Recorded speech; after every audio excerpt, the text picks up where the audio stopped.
یونان کی پہاڑیوں اور سمندر کے درمیان ایک ایسا ذہن پیدا ہوا جس نے سوچنے کا طریقہ بدل دیا۔ ایک ایسا شخص جو شاگرد بھی تھا، استاد بھی اور حکمرانوں کا معلم بھی۔ افلاطون کی اکیڈمی سے مقدونیہ کے شاہی محل تک اور لائسیم کے باغوں سے دنیا کے ذہنوں تک اس نے فطرت کا مطالعہ کیا، انسان کو پرکھا اور ریاست کا نقشہ کھینچا۔ اس کا نام ہے ارسطو۔ لیکن یہ کہانی صرف ایک فلسفی کی نہیں، یہ کہانی ہے طاقت اور حکمت کی، اختلاف اور دریافت کی، اور اس ورثے کی جو 2000 سال بعد بھی ختم نہیں۔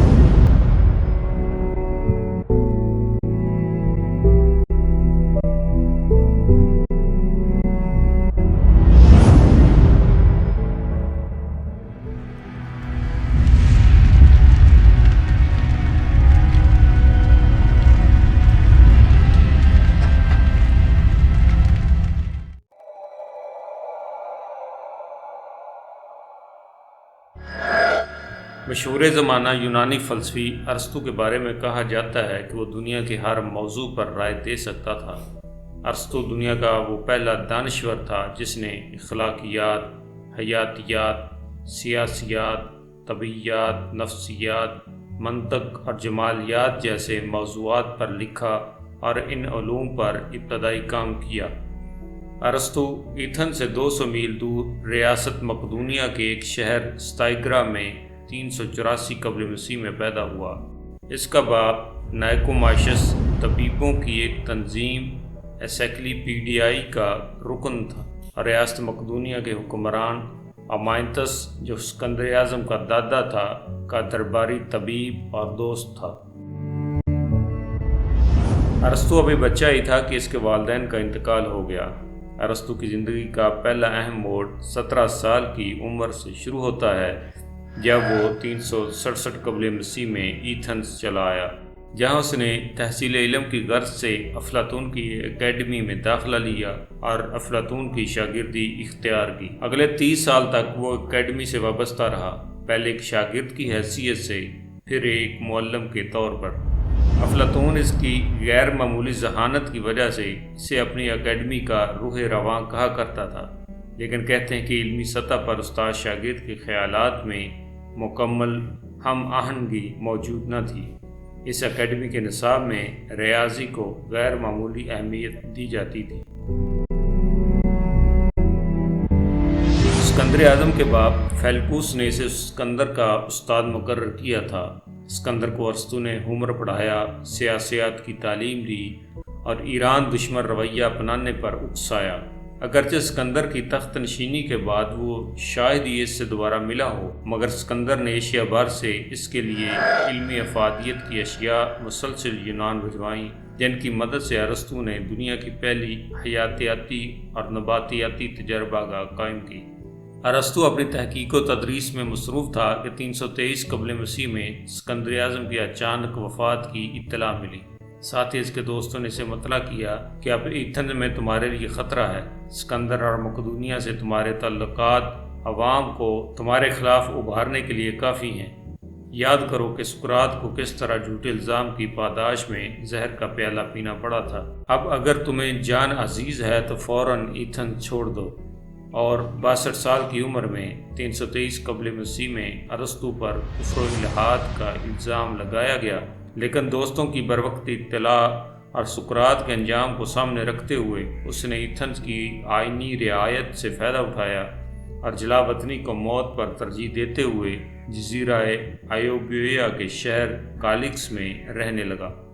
پھر بھی موت سے دستگاری حاصل نہ کر سکا اور کالکس میں صرف 1 سال بعد 322 قبل مسیح میں حوادثات زمانہ سے دل برداشتہ ہو کر مایوسی کے عالم میں اس دنیا سے رخصت ہوا۔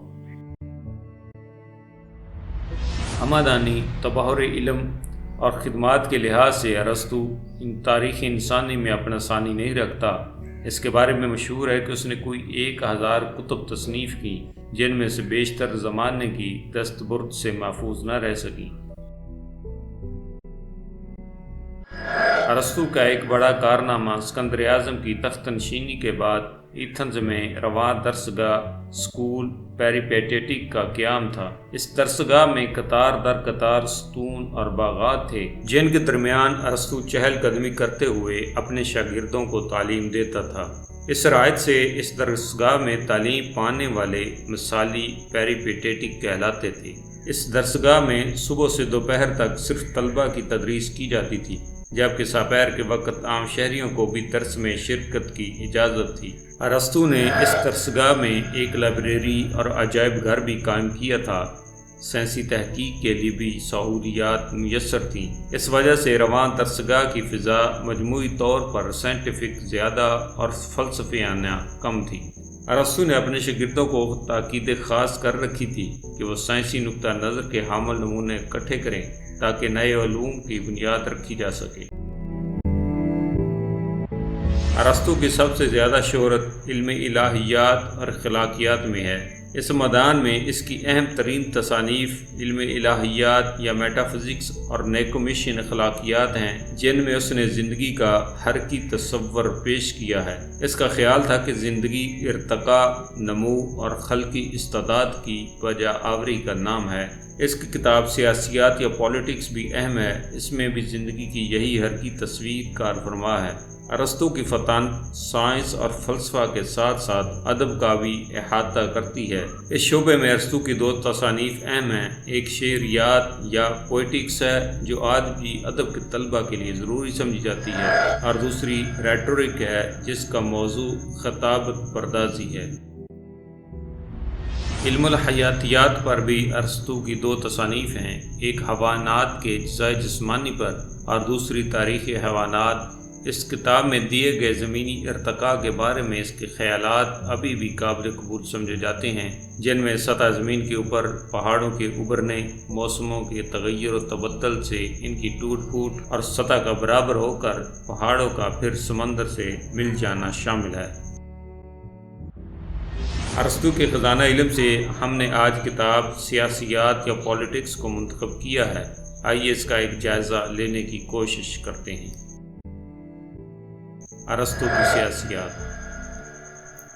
ارسطو کے بارے میں کہا جاتا ہے کہ وہ دنیا کا پہلا مفکر تھا جس نے سیاسیات کے موضوع پر قلم اٹھایا اور اسے باقاعدہ علم کا درجہ دیا۔ علم سیاسیات پر اس کی باقاعدہ تصنیف پولیٹکس آج بھی موجود ہے۔ ارسطو کے اس تصنیف کا مزاج افلاطون کی جمہوریہ سے بالکل مختلف ہے۔ اس میں ارسطو افلاطون کی طرح پرجوش انداز میں دلائل نہیں دیتا، بلکہ ٹھنڈے اور متوازن انداز میں قاری کو قائل کرتا ہے۔